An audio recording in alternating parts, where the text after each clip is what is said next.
पहुंचा रही है। प्रधानमंत्री सुरक्षा बीमा योजना के तहत केवल 20 रुपए के सालाना प्रीमियम, यानी केवल 1 साल के 20 रुपये का प्रीमियम, उस पर 2 लाख रुपए तक का दुर्घटना बीमा मिलता है। अब तक इस योजना से 58 करोड़ से अधिक लोग जुड़ चुके हैं। इनमें करीब 28 करोड़ हमारी माताएं, बहनें, बेटियां हैं, महिलाएं हैं।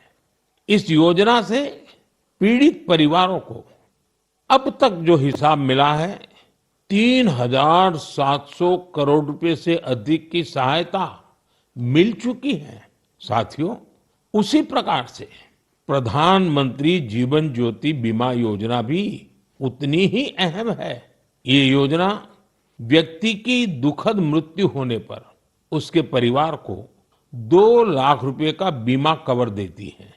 इसका वार्षिक प्रीमियम सिर्फ 436 रुपये है, मतलब एक दिन का मुश्किल से 1.5 रुपया। इस योजना से अब तक 27 करोड़ से अधिक लोग जुड़े हैं। इसके तहत देश के करीब 11 लाख परिवारों को करीब 22,000 करोड़ रुपए की सहायता मिल चुकी है। ये आंकड़े बहुत बड़े हैं। इन आंकड़ों के पीछे लाखों परिवारों की अपनी अपनी कहानी है। कहीं किसी माँ को बच्चों की पढ़ाई जारी रखने में सहायता मिल गई, कहीं किसी पत्नी को घर की जिम्मेदारियां संभालने का सहारा मिल गया। साथियों, कई बार बहुत बड़ी सुरक्षा की शुरुआत बहुत छोटी राशि और एक छोटे से कदम से हो सकती है। छोटा सा भी निर्णय बहुत बड़ा बदलाव करता है। मेरा आप सभी से आग्रह है कि अपने परिवार में इन योजनाओं की जानकारी जरूर साझा करें। मेरे प्यारे देशवासियों, मन की बात में अब बात एक ऐसे विषय की जो हजारों साल पुराना है, हजारों साल से मानव समाज में घर कर करके बैठ गया है। ये विषय है अंधविश्वास का। अंधविश्वास कई बार केवल एक गलत धारणा नहीं होता, वो डर पैदा करता है। और जब डर मन पर हावी हो जाता है तो इंसान सच को देखना ही बंद कर देता है। अंधविश्वास में डूबे लोग फिर बिना तर्क के, बिना सत्य जाने ऐसे फैसले लेने लगते हैं जिनका बड़ा नुकसान होता है। वहीं समाज में ऐसे लोग भी होते हैं जो विज्ञान, अनुभव और तर्क के आधार पर उन धारणाओं को चुनौती देते हैं। अंधविश्वास से विश्वास तक की ये यात्रा आसान नहीं होती। और आज मैं ऐसी ही एक सफल यात्रा के बारे में आपको जरूर बताना चाहता हूं। साथियों, असम में एक पक्षी पाया जाता है। उस पक्षी का नाम है हरगिला। हरगिला एक दुर्लभ पक्षी है। ये प्रकृति को स्वच्छ रखने में अहम भूमिका निभाता है, लेकिन असम के कुछ इलाकों में लंबे समय तक इसे अशुभ माना जाता था। लोग इसे अपने आसपास देखना पसंद नहीं करते थे। कई बार उन पेड़ों को भी काट दिया जाता था जिन पर हरगिला के घोंसले बने होते थे। सोचिए, एक ऐसा पक्षी जो पर्यावरण की सफाई में मदद करता है, वही हरगिला लोगों के डर का शिकार बन गया था। इसी दौरान जीव वैज्ञानिक पूर्णिमा देवी बर्मन ने ये सब देखा। उन्होंने लोगों के मन में बैठी गलत धारणा को बदलने का संकल्प लिया। उन्होंने महिलाओं से बात की, उन्होंने लोगों को विज्ञान के आधार पर समझाया। धीरे धीरे महिलाएं इस अभियान से जुड़ने लगी। फिर एक बड़ा बदलाव शुरू हुआ। जिस पक्षी को कभी अशुभ मानकर भगाया जाता था, वही गांवों की पहचान बनने लगा। हजारों ग्रामीण महिलाएं हरगिला को बचाने के लिए आगे आई। आज उन्हें हरगिला आर्मी के नाम से जाना जाता है।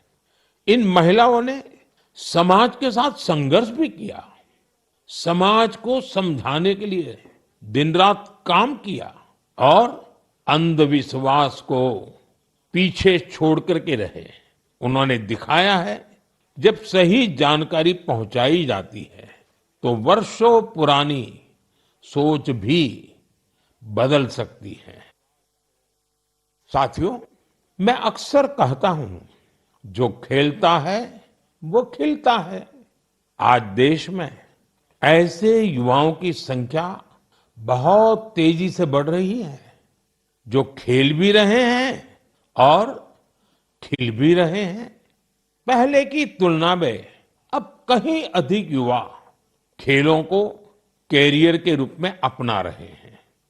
मुझे नागालैंड के दो ऐसे प्रयासों के बारे में जानकारी मिली है जो बहुत दिलचस्प है। पहला प्रयास है नागालैंड बेबी लीग। नाम सुनकर आपको जरूर लगता होगा कि ये बहुत छोटे बच्चों की कोई साधारण लीग होगी, लेकिन ऐसा नहीं है। ये 5 से 10-12 साल की आयु के छोटे छोटे बच्चे, फूल जैसे बच्चों की एक असाधारण लीग है। और इन बच्चों के फुटबॉल खिलाड़ियों की एक ऐसी लीग है जो उनकी रफ्तार को और प्रतिभा के लिए उनको प्रेरित भी करती है और उनकी पहचान भी बनाती है। इसकी शुरुआत नागालैंड के अधिक से अधिक बच्चों को फुटबॉल से जोड़ने के लिए हुई थी। 5 से 12 वर्ष तक के लड़के और लड़कियां इसमें हिस्सा ले सकते हैं। ये लीग अब अपने 3 वर्ष पूरे कर चुकी है। इस लीग का बच्चों के मन पर बहुत अच्छा प्रभाव पड़ा है। साथियों, नागालैंड में एक और अच्छा प्रयास हो रहा है। इसका नाम है नागालैंड विमेन फुटसल लीग। हो सकता है आपके लिए ये फुटसल एक नया नाम होगा। मैं आपको बताता हूं, फुटसल को इंडोर फुटबॉल भी कहा जाता है। इसमें एक टीम में केवल 5 खिलाड़ी होते हैं। खेल का मैदान भी फुटबॉल के मैदान से बहुत छोटा होता है। इस कारण खिलाड़ियों को तेज फैसले लेने होते हैं। उन्हें अपनी टेक्निक और स्किल का बेहतर इस्तेमाल करना पड़ता है। नागालैंड की विमेन फुटसल लीग हमारी बेटियों को अपनी प्रतिभा दिखाने का अच्छा अवसर दे रही है। मैं ऐसी पहलों के लिए नागालैंड के लोगों की सराहना करता हूं। ऐसे प्रयास देश के दूसरे हिस्सों को भी प्रेरणा देते हैं। साथियों, ये टेक्नोलॉजी का युग है।